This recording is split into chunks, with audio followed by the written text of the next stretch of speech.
Assalamualaikum warahmatullahi wabarakatuh. Saya Bidan Ahmad Nasifah dan teman saya Ika Hidayatur Rahmah. Kami akan mempresentasikan materi yang telah kami diskusikan mengenai instalasi pengolahan air limbah di industri petrokimia. Baiklah, selanjutnya adalah deskripsi industri petrokimia.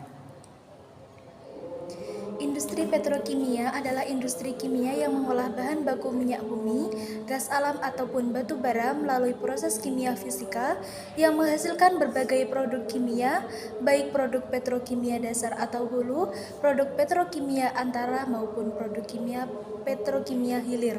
Salah satu produk dari industri petrokimia adalah pupuk urea. Di industri petrokimia, limbah yang memerlukan penanganan serius adalah limbah cair yang diakibatkan dari beberapa kondisi, diantaranya yaitu bocoran dari suatu peralatan, bocoran dari tumpahan saat pengisian, pencucian atau perbaikan dari suatu peralatan. Pengelompokan industri petrokimia. Yang pertama, industri petrokimia hulu. Industri petrokimia hulu merupakan industri yang paling hulu dalam rangkaian industri petrokimia. Memproses bahan baku berupa nafta dan atau kondensat menjadi hidrokarbon olefin, aromatik, dan parafin.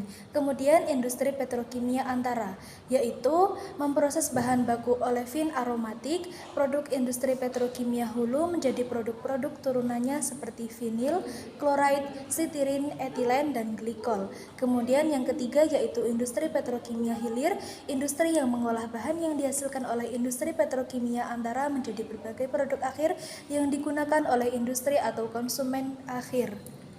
Jenis limbah dari industri petrokimia diantaranya yaitu 1. Limbah pencemar gas atau limbah gas, yaitu gas-gas buangan proses seperti gas CO2 dan CO. Kedua, limbah pencemar cair atau limbah cair, yaitu air buangan atau air yang berbentuk larutan buangan proses. Yang ketiga adalah limbah pencemar padat atau limbah padat, yaitu limbah padat buangan atau yang berbentuk larutan buangan proses seperti plastik, resin, logam-logam berat seperti timbal, raksa, tembaga. Alur pengolahan limbah petrokimia ada 6 tahapan. Yang pertama yaitu pengolahan pendahuluan atau pre-treatment, yaitu pada pengolahan tahap ini kegiatan yang dilakukan adalah pengambilan benda yang terapung dan pengambilan benda mengendap seperti pasir.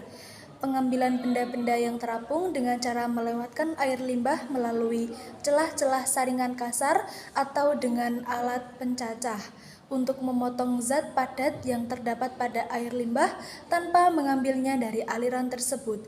Sedimentasi atau pengendapan terdapat pada bak pengendap untuk pengambilan benda atau pasir yang mengendap.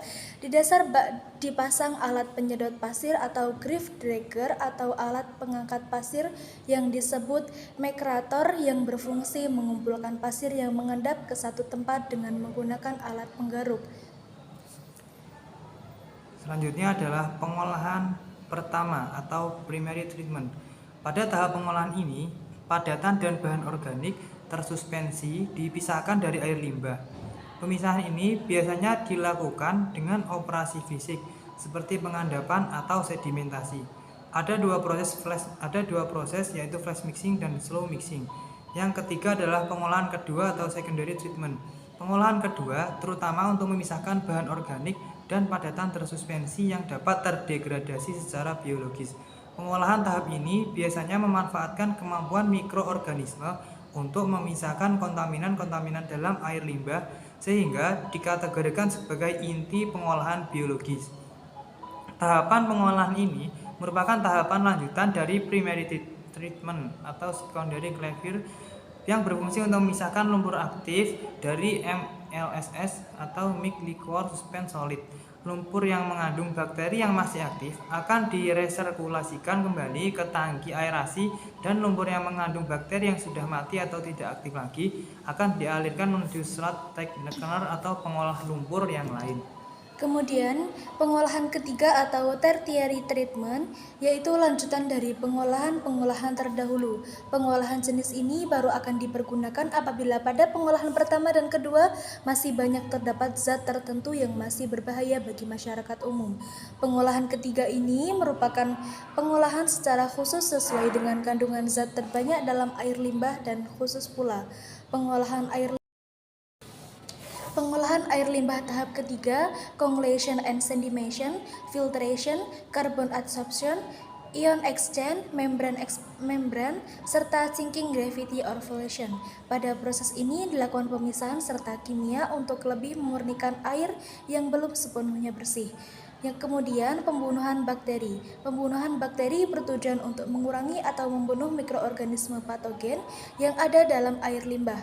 Tahap selanjutnya yaitu pengolahan lanjutan atau ultimate disposal. Dari setiap pengolahan air limbah maka hasilnya berupa lumpur yang perlu untuk dilakukan pengolahan secara khusus agar lumpur tersebut dapat dimanfaatkan kembali untuk keperluan hidup. Misalnya untuk pupuk dan menimbun lubang. Selanjutnya adalah teknik atau cara penanganan limbah cair. Secara umum terdapat dua jenis cara, yaitu pengolahan secara aerob dan anaerob. Yang pertama, pengolahan secara aerob, yaitu perlakuan air limbah untuk pemrosesan dengan metode biologi dengan cara aerobik melibatkan populasi mikroorganisme yang bersifat campuran. Susunan campuran mikroorganisme tersebut bergantung pada faktor-faktor seperti sifat dan susunan air yang harus ditangani, suhu, waktu tinggalnya air, dan yang lebih penting adalah lama tidaknya lumpur, yakni bahan organik dan anorganik dalam sistem peralatan. Yang kedua adalah pengolahan secara anaerob. Pengolahan ini biasanya disebut dengan fermentasi metan, dan dalam proses tersebut terdapat beberapa tahapan, yaitu hidrolisis atau pencairan, pengasaman, dan fermentasi metan. Jika air buangan dari pengolahan secara anaerob lepas ke dalam perairan terbuka, maka perlu adanya tahap pasca pengolahan yang sesuai. Hal ini disebabkan karena penetapan nilai BOD tidak terjadi sempurna atau tidak sesuai standar dan masih mengandung senyawa yang seharusnya tidak bercampur dengan air, yakni nitrogen dalam bentuk amonium dan belerang dalam bentuk sulfida. Kemudian, contoh pengolahan limbah industri petrokimia terdapat dua jenis pengolahan, yaitu unit effluent treatment, yaitu pengolahan limbah cair dimulai dengan proses pengolahan limbah secara fisika, yaitu pengolahan secara mekanis atau tanpa penambahan bahan kimia seperti penyaringan atau pengendapan. PT Petrokimia melakukan pengolahan limbah cair langsung ke proses pengolahan limbah secara kimia, yaitu langsung dengan penambahan bahan-bahan kimia, tidak melalui proses pengolahan limbah secara fisika terlebih dahulu. Kemudian yang kedua, unit advanced treatment. Di unit advanced treatment juga tidak dilakukan proses pengolahan limbah secara fisika terlebih dahulu. Di unit ini langsung dilakukan proses pengolahan secara kimia dengan penambahan larutan kapur. Sumber limbah dari pabrik 1, pabrik 2, dan pabrik 3 seharusnya ditampung terlebih dahulu di open ditch untuk mengendapkan endapan yang terbawa dalam limbah cair tersebut. Tetapi pada kenyataannya, air limbah dari pabrik 1 dan 2 langsung masuk ke bak equalizer. Hal ini bisa menyebabkan penambahan larutan kapur dalam jumlah banyak, sehingga mempengaruhi temperatur limbah cair tersebut. Limbah cair yang akan dibuang ke laut kemungkinan bisa dalam keadaan temperatur yang tinggi. Sekian presentasi dari kelompok kami. Apabila ada kurang dan lebihnya, kami memohon maaf yang sebesar-besarnya. Wassalamualaikum warahmatullahi wabarakatuh.